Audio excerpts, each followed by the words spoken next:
봄꽃은 광양 매화마을에서 먼저 시작하는가 봐요. 광양 매화마을은 온 동네뿐만 아니라 그 외곽까지 공간이 있는 곳은 어디든 모두 매화나무랍니다. 이곳에 이렇게 예쁜 꽃들이 만발하였네요.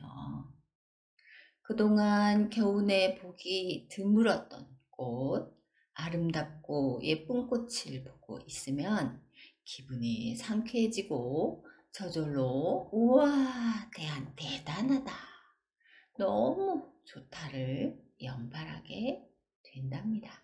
이런 꽃들을 구경하기 위해 졸린 눈을 부비고 찬바람을 가르고 달려 새벽 5시에 도착하였지만 주차장은 벌써 거의 만차가 되어 있네요.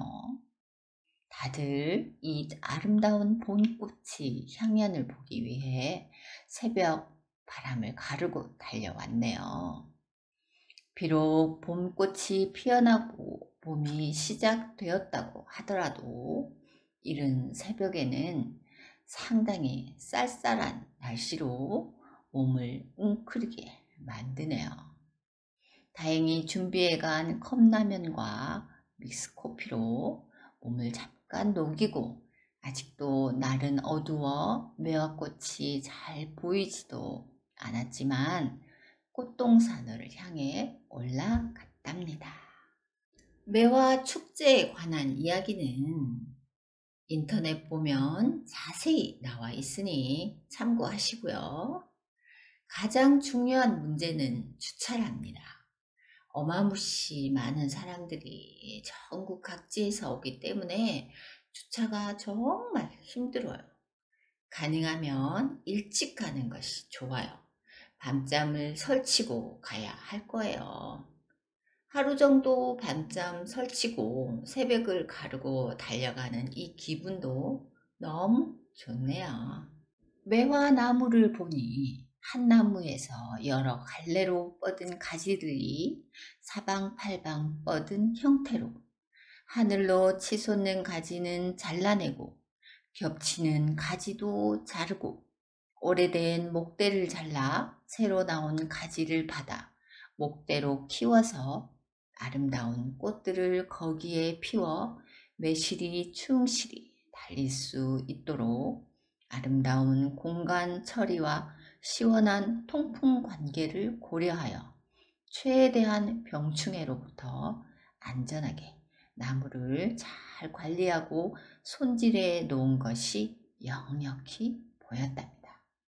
이 넓은 땅, 넓은 공간에 수많은 매화나무를 관리하기 위해서는 정말 많은 일손들이 필요했겠다라는 생각도 들었답니다. 매화나무들이 곡이 들어가서 옆으로 쭉 뻗은 상태에 붉고 흰 꽃이 달려 있으니 정말 아름다웠답니다. 그래서 사람들이 이 모습을 보려고 천지사방에서 오는구나 란 생각을 하였답니다. 그럼 이제 매화 나무꽃을 한번 볼까요? 먼저 꽃말을 보자면 깨끗한 마음 결백이랍니다. 꽃의 종류를 보자면 붉은 꽃인 홍매화, 흰 꽃인 백매화가 대부분이랍니다. 청매화도 있다고 하는데 구분이 잘 안 돼요. 모르겠네요. 홍매화는 꽃의 색을 보니 지금은 안타깝게도 약간씩 시기를 넘겨서 살짝 지고 있는 상태이고, 백매화인 흰 꽃은 지금이 한창입니다. 꽃은 뭐니 해도 붉은 꽃인 홍매화가 최고인 것 같아요. 드문드문 보이는 수양 홍매도 있으니 감상해 보세요. 수양버들 같이 늘어져 있다고 해서 수양 홍매라고 하네요. 정말 수양버들이 늘어진 것 같았어요. 옛날에 문인들은 매화에 관한 그림과 글을 많이 썼답니다. 사군자라고 해서 매난 국죽, 그 중에 으뜸 가는 것을 매화라고 했다죠. 이곳에서도 군데군데 매화를 예찬한 글들이 돌에 새겨져 있는 것이 보이네요. 꽃의 색의 조화가 봄의 전령사 같이 겨우내 답답했던 마음을 확 뚫어주는 느낌이었답니다. 그런데 매화꽃을 언뜻 보게 되면 이 꽃이 매화꽃인지 벚꽃인지 아니면 팝콘 나무인지 잘 구분이 안 된답니다.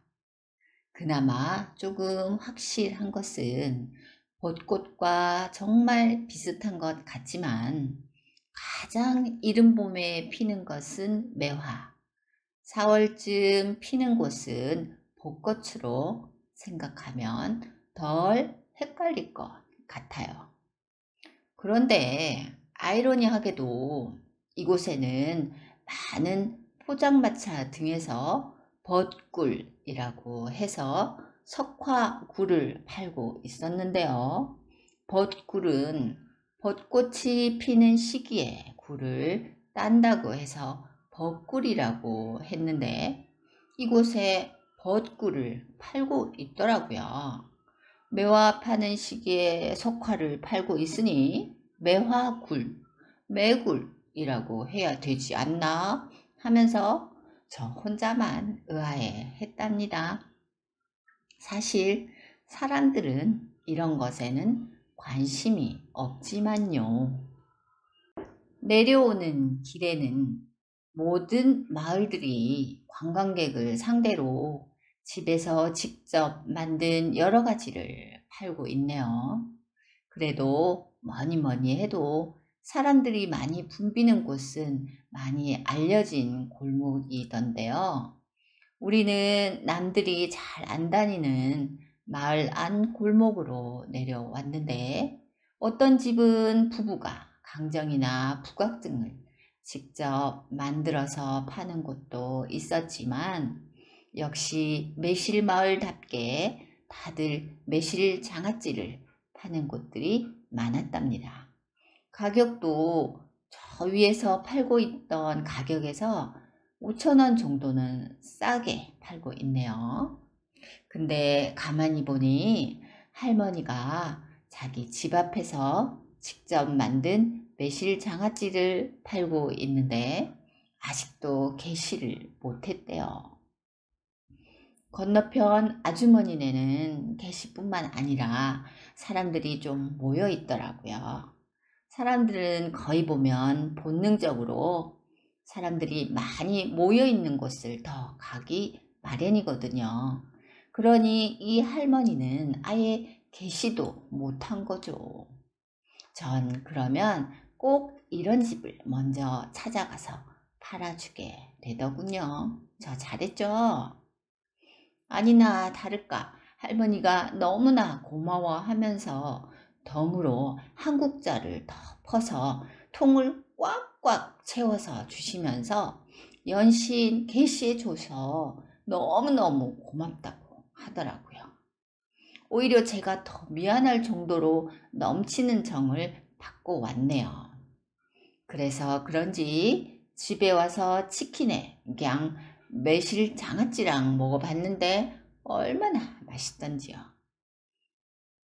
혹시라도 그것을 방문하시거든 이 할머니 매실 장아찌 꼭 사오세요. 아마 모르긴 몰라도 많이 파셨을 거예요. 어딜 가든 제가 게시를 해주면 사람들이 몰리는 현상을 종종 보았거든요. 몇 통 더 사올 걸 하는 아쉬움이 남네요. 축제장에 가보면 어디에나 항상 있는 것들이 있어요. 꽈배기, 번데기 등등 간식거리. 오늘은 아주 오래전 옛날에 삼각으로 봉지를 만들어 그 안에 넣어줘서 몇 개 되지도 않았지만 맛있게 먹었던 번데기 생각이 나서 사봤는데 얼마나 많이 주시던지. 짝꿍이랑 둘이 먹으려고 샀는데 짝꿍은 안 먹는데요. 그래서 저 혼자 다 먹느라 조금 힘들었답니다. 평생 먹을 것을 다 먹은 것 같아요. 아이구야.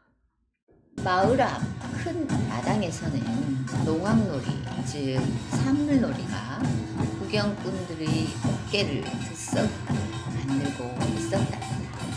역시 축제 마당은 사물놀이가 최고인 것 같아요.